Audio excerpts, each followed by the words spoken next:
So artificial intelligence is the talk of the town, right? It's the buzzword these days. So in the last year and a half, 1 year, a year and a half, the uptake of this cutting-edge technology has really increased in enterprises across verticals. Talking specifically about insurance sector, this cutting-edge technology redefines probably all functions within an organization, be it claims, compliance, customer service, or underwriting.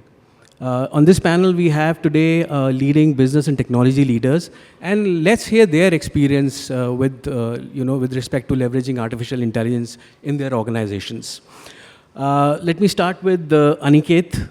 Aniket, how are you leveraging artificial intelligence currently in your organization? And if you could, throw some light on some use cases that you have implemented that is redefining, functioning day-to-day operations in your enterprise. Sure. So I guess like most other insurance companies, we started off with the usual use cases of customer service, having chatbots around, moving our old chatbots to Gen AI ones, right? So if you want to categorize them, they would probably be called all productivity use cases. So where the goal finally is that you reduce some kind of an FTE, doesn't mean you reduce the people, but you're able to handle more scale with the same number of people that you have, right? So that's something that we started, a few years back. But having said that, we are increasingly moving towards growth use cases. So that's where we see the most impact being happening. We don't see productivity use cases being ROI drivers. Of course, they are drivers for the future of the organization, but as in any other industry, the first thing that you get asked is there an ROI, right? So if you want to prove that, I think growth use cases in underwriting, in claims, things where you're not using an AI to just replace a person or what a person does, but rather you're trying to do things which a human cannot possibly do in a particular time or in any case, right? So those use cases are the ones that we're really targeting, especially in claims and underwriting. Wonderful. Yeah, Dr. Anand, I mean, this is how you start, like, Aniket said, start small and then grow big in terms of usage of artificial intelligence. So how are you doing that? Thank you, Yashvendra, for this question. And I'm sure we are in between the lunch, so I want the audience to be part of this session. And generally the audience will ask questions. And we also wanted to ask you a question at the end of the session. I have some gifts for you, maybe so you can watch closely. And so in our organization, being a digital native organization, we start the AI from the day one onwards, right? And some of the many use cases, I wanted to highlight few. For example, the health claims, when somebody is submitting their health claim documents, diagnostic reports, hospital bill, and the other bills, and how much time it is taking for the person and for the assessor sitting at the office. It is painful task. So where we started implementing the AI-based applications, so NLP and the AI-based applications, which curates whatever the content is coming in, how intelligently we are able to extract the data and facilitate to the assessor. So the heavy lifting done by the assessor in terms of looking at the data transcription, instead of that they can spend time on their edge cases. They can solve some complex use cases. That way AI is in the part and parcel of the core delivery system.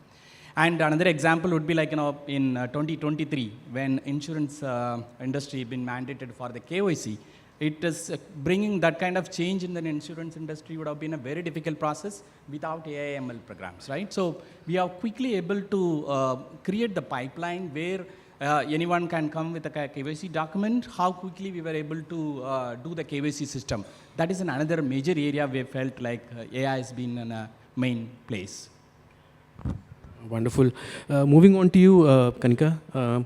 What use cases come to your mind? Not specifically what you're doing at your organization, but generally, I mean, any use cases that you feel are relevant for insurers?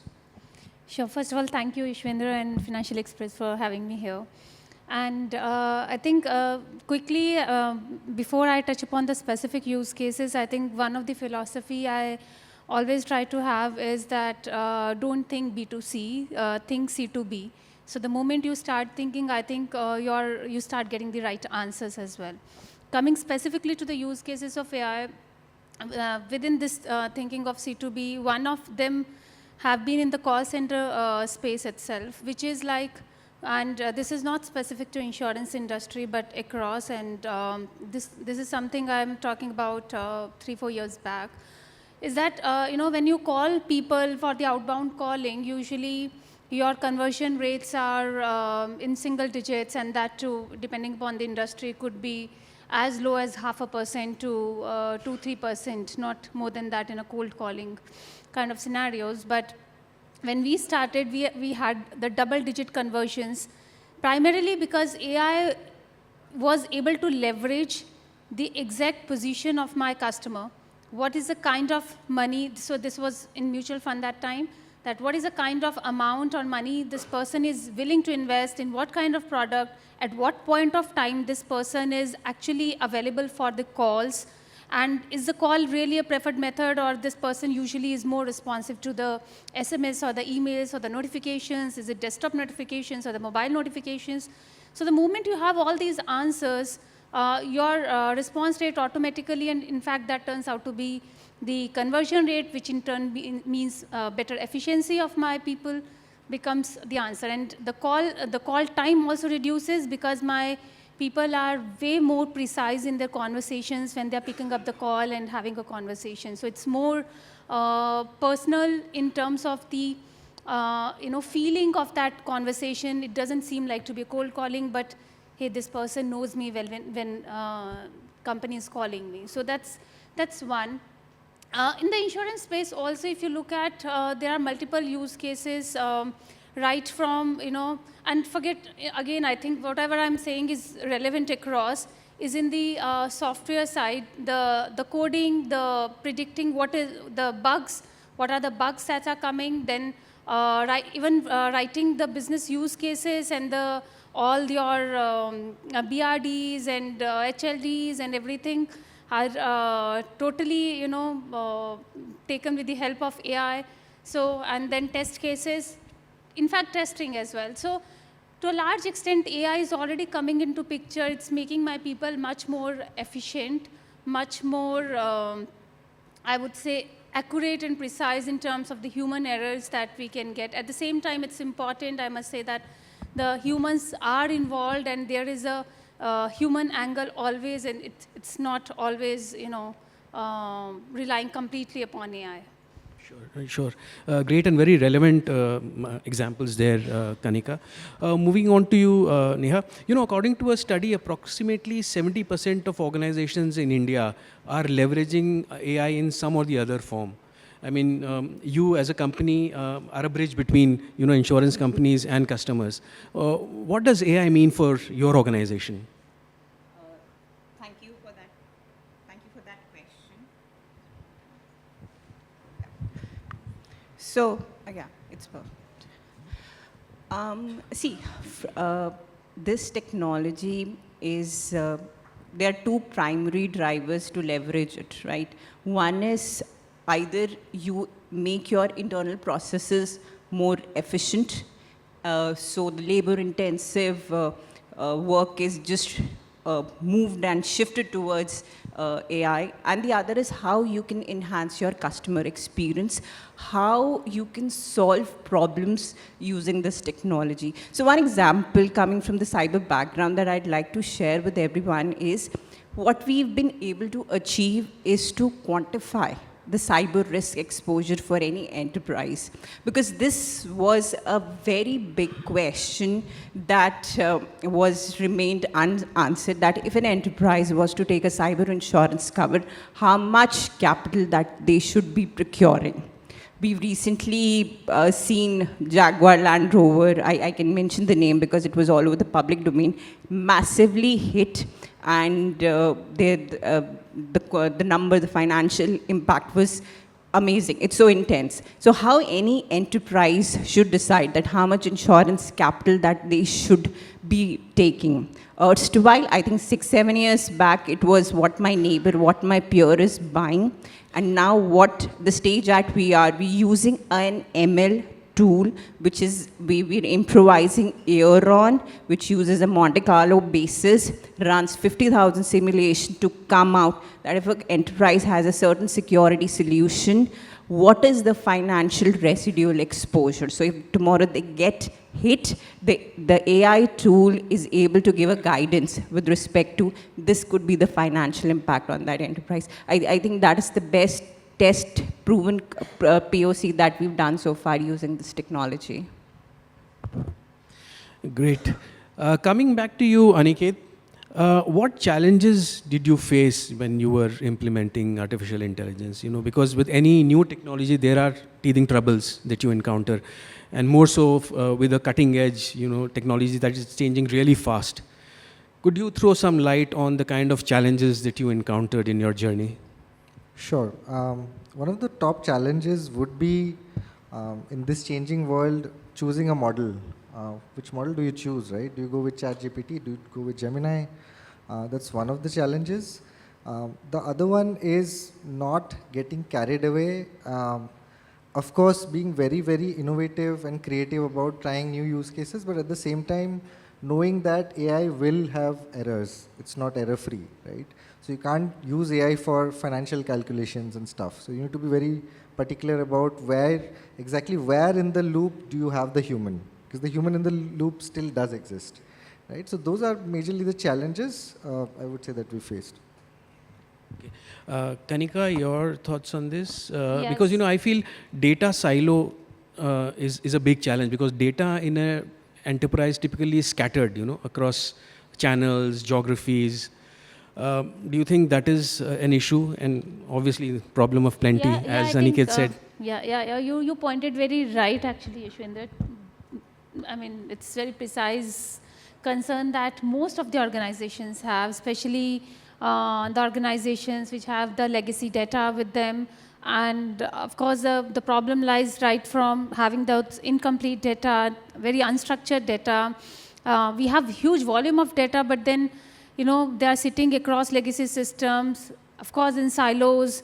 And then unless you are clear with what to use, the problem is either you do a massive, rehauling of this entire data and say, I'm spending big bucks and creating some data mart and then data lakes, and then this is where that's the one aspect of the problem, because AI can't be leveraged without having the right quality of data, for sure. I think the other point which often people touch in a different tone, but I want to bring it in here, is the mindset. I think it's still there. 1-2 years, not as recent as 1-2 years, I would say, people had this mindset that even forget AI, even the digital would take away their jobs. And then with AI, this concern is increasing just more and more. So this is again a big challenge, because you can't work in silos in the organization. So this mindset has to, first of all, and I will not comment that whether it will take away jobs or not take away jobs, but the reality is it is coming. It's up to us whether we want to move ahead with where the world is or we want to stay behind.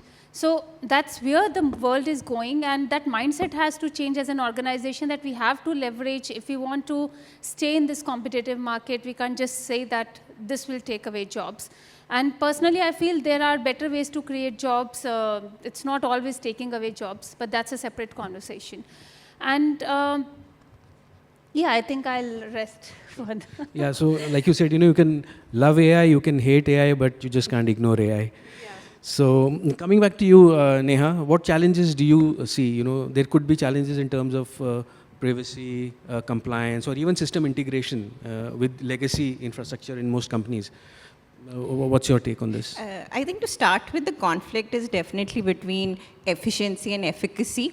Whatever model, whatever technique that you may use, the output is always challenged. The accuracy, that I mean, one would definitely do a 4i on that, that whatever output you got, you would still want to manually check it, however efficient the tool might be. So that's what one. And the second is definitely working on unstructured data, because being from the insurance fraternity, I think, I'm not sure how many of you are, but we've been working in a very primitive fashion. We've Excel sheet, Word, PDFs, it's just all over the place. So how do you get everything together? Of course, there are tools, but still that getting unstructured data in a format and a fashion that will really help us get the outputs that we desire, I think that has been the biggest concern for us.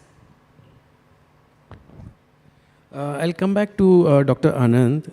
Anand, this is the age of personalization, I feel. Do you think artificial intelligence has a role to play there? Have you done something on those lines in your organization, ramping up customer experience, CX, through AI? And what results have you seen? Definitely. AI can play a big role in terms of personalization. Similar to what Kanika said in the customer experience perspective. The area touch point is the call center, right?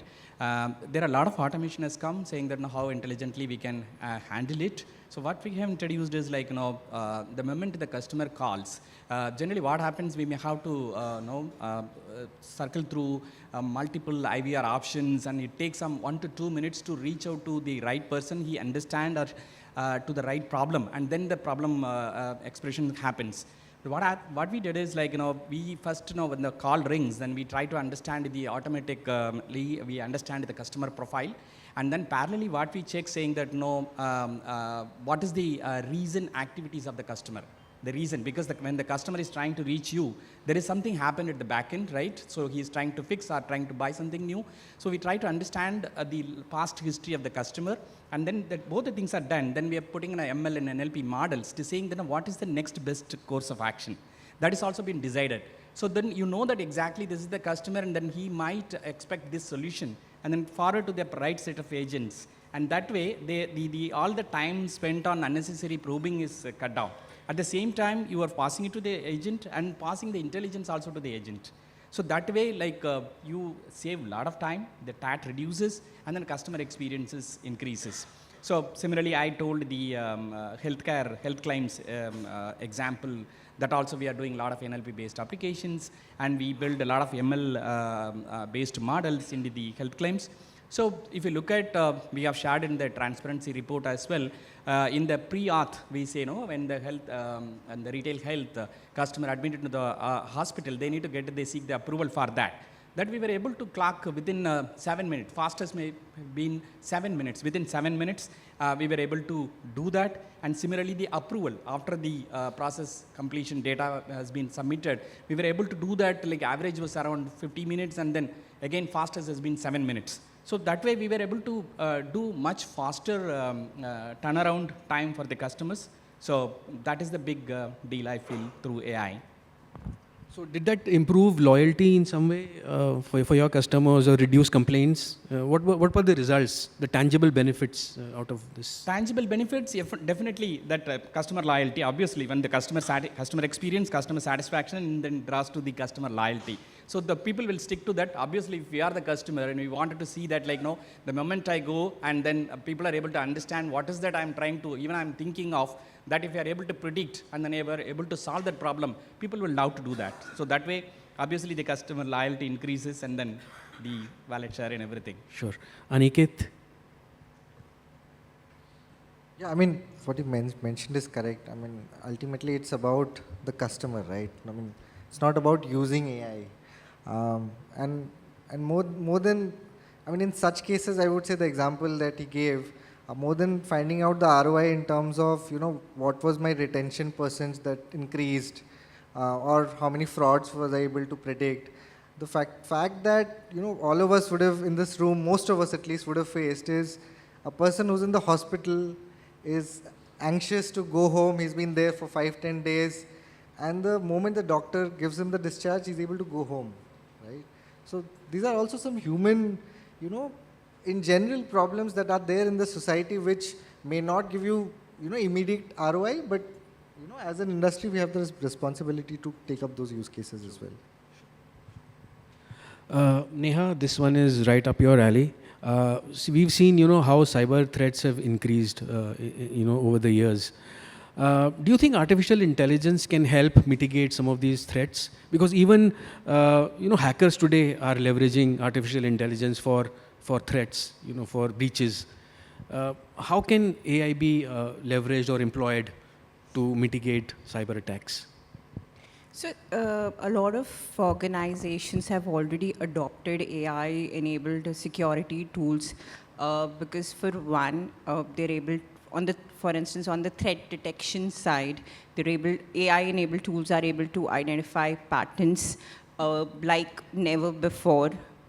Because earlier what used to happen is a person used to sit from the InfoSec team trying to track all the logs, monitoring, as in looking at them day in, day out. And the drastic paradigm shift has been that AI can now draw patterns, flag out what are the anomalies, set a baseline for the normal behavior, and that is what is possible because of these tools. That's on the threat detection side, even on the incident response side, when it comes to continuity plans, DRs. There's so many used cases now, so many security tools right now that are out there. I think most of them have some or the other AI built into them. It's just that who will beat them. For instance, as you mentioned yourself, that even the threat actors are using this technology. And unfortunately, I mean, attacks like social engineering, impersonation, deepfakes, these are attacks that are now becoming, I'll say, unstoppable, despite the tools that have been implemented. Earlier, threat actors used to hack in, now they log in. I mean, they will be able to do a reconnaissance, as we say, check a profile. Let's say they want to check what Neha Anand does in a company, how she moves about, what sort of language she uses, and then just log into the system as Neha Anand. That is what how AI has enabled even the threat actors. So I think it's a double-edged sword. Kanika, what's your take? AI and cybersecurity? I think she covered well already, but fundamentally, I think the AI, where AI is of help, is today to detect it quickly.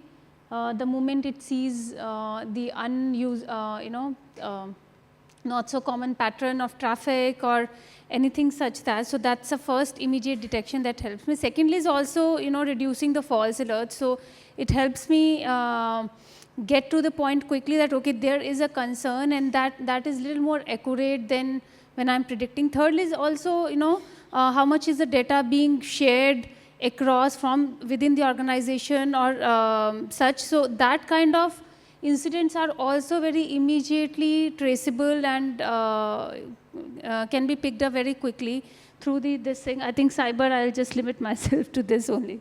Sure. Anand?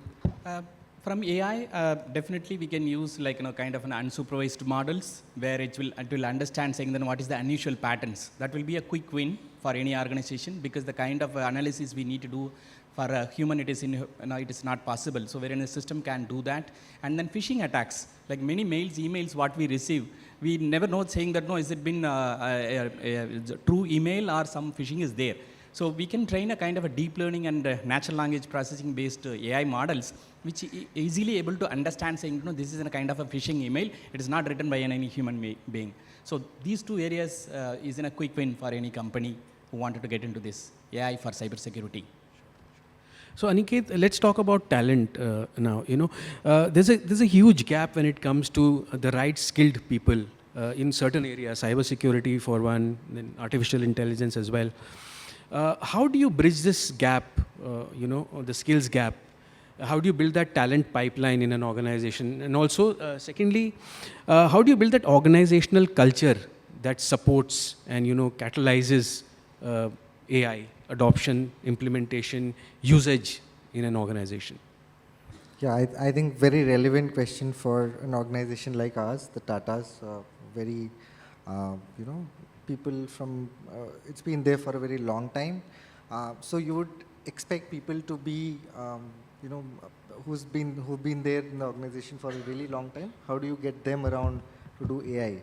But first I'd like to tackle the first part. I mean, I don't think there's a dearth of AI talent on LinkedIn at least, just like I was telling you on backstage. But there is when you actually take the interviews, right? So I would say my way of hiring, and it's very personal probably, starts from, you know, it's basically I've left shifted this problem to the core, and I've actually trained the talent acquisition team to ask those questions. You know, there are probably like two or three questions which if you ask, based on the answer, you'll have a fair idea whether this guy is absolutely blank on AI or he does have some knowledge, right? So it starts from there. And in terms of doing something for the organization, I think it's about getting people to use something via examples. I mean, I'll take a very simple example. It's like, I mean, if I ask in the room, how many of you know how to create a PPT using an AI, people would say yes, right? But when you actually go to do that, how many of you have actually tried? Maybe not too many people, right? They would have gone into GPT and said, can you create a PPT? And GPT would say, I would create the contents for you, but you'll have to create the slide, right? The simple trick is probably you tell GPT, can you write a prompt which I can put on Canva, which can create a PPT for me, right? So very simple examples. I mean, if you just do it in front of them, they get used to it. So one way of doing it is organizing sessions or, you know, not really hackathons with the different teams, identifying areas of their interest. For example, a sales guy would not be really interested if you're starting to talk about, let's say, claims, right? So you pick up use cases which are of use to them. For example, analyzing an Excel, creating a PPT for the board presentation, right? So you use those smaller use cases to get them into AI. Once they do, and if you start with the seniors, you know they'll propagate it, you know, beneath them. That's a good approach there. Anand, you want to add something to this? Yeah, for a talent, how do we keep up the talent for the data science? I feel like, you know, when you set up your team, you need to have a diversified team. It is not only the data scientists who make the product, right? So you need to have an ML engineers, and you need to have a product managers, you need to have a business analyst. So you form a kind of a diversified team that helps you to crack the product. Second one is like how you groom them continuously when they are working, like keeping a kind of a skill academy. For example, we have a digit academy where we try to keep the contents from internal and external so that people can go through it and get it. And we encourage people to go for a certification kind of a thing. And then we encourage people to share their thoughts. Maybe it's a old technique, but still tech talks, and once bi-monthly kind of tech talks. So sharing the knowledge across people. So these are all the few techniques we feel like it is important. Other than that, it is in a co-creation. When the business people is asking for some solution, taking the business people and along with the data scientists, if we try to do things, then the product gets quick maturity. It's like, you know, when people are working for an F1 race. So in a pit crew, when the moment it comes, the car comes for and stays there for a 30 seconds, all the people need to work together. It is not only the driver's success, right? It is the manager who decides saying that, no, which route we need to take, and the telemetry, somebody watching, another person is changing the road, wheels. So the kind of a combination of the knowledge from all the people together, when they make it, that's what the success happens. So that is my view. Sure. Wonderful inputs there, Anand. We are fast running out of time. So one final question to all of you before we wrap up this session. So a lot of people in this room would be starting their artificial intelligence journeys. Now, what would be your recommendations, you know, from the work that you've done in your organization? Some best practices, some recommendations from your end for everyone in the hall. Starting with you, Neha.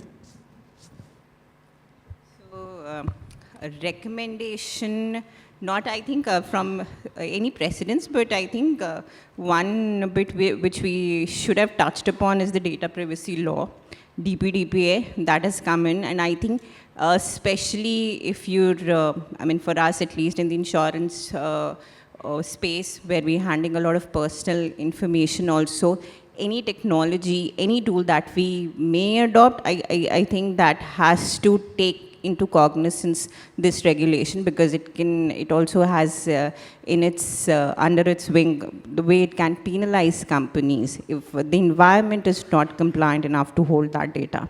So I think that's one for sure, the regulation, because it has kicked in big time.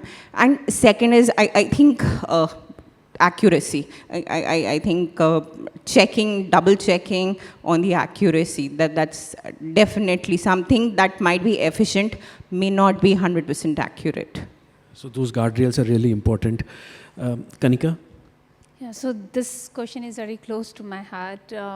So I think first of all I again will repeat myself, is that the mindset change, it has to be top down clearly, in terms of that we want to do AI, but then also at the same time don't get too gung-ho about the AI, pick 1 to 3 use cases maybe at a time, then have a clearly defined ROI that you want to have. Secondly, form cross-functional teams so that you have a blend of all aspects of anything that you are building. So be it underwriting or product person or a salesperson. Only when you have a cross-functional team, your engineers can do the right thing. Otherwise, it's just one side, blinded by the one side.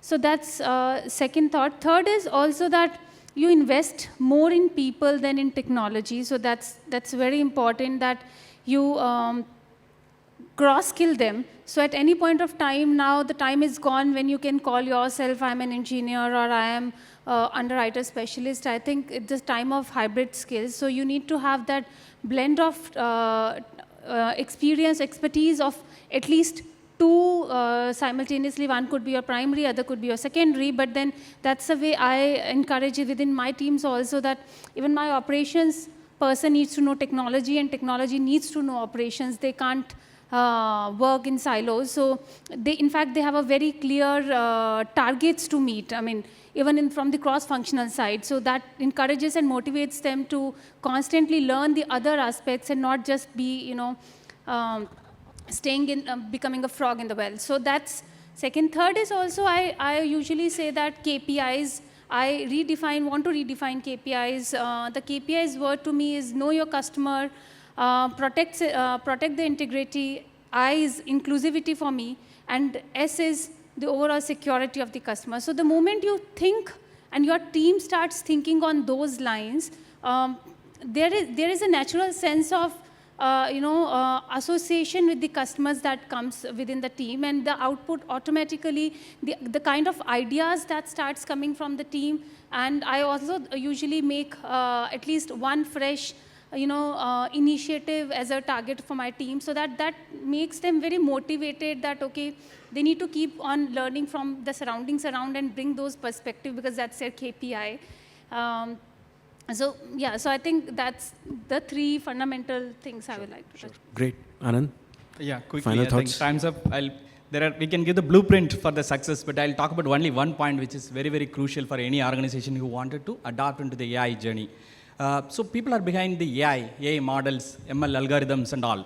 Thing is, like the algorithms, the models become commoditized. You can download the open source models from the Hugging Face, and then the model algorithm is available to you and it's available for the other person. Wherein the data is unique. It is about your organization. It is proprietary.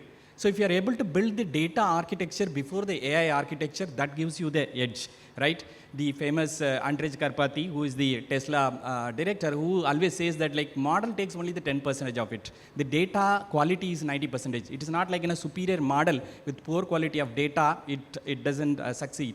Wherein the average algorithm with a very good quality of the data, it wins actually. So people need to invest time on setting up the data infrastructure. That is very important. And starting itself, we need to do the ML ops. How I'm going to repeat this experimentation. These 2 things, if they start, I think it will be a successful formula for anyone.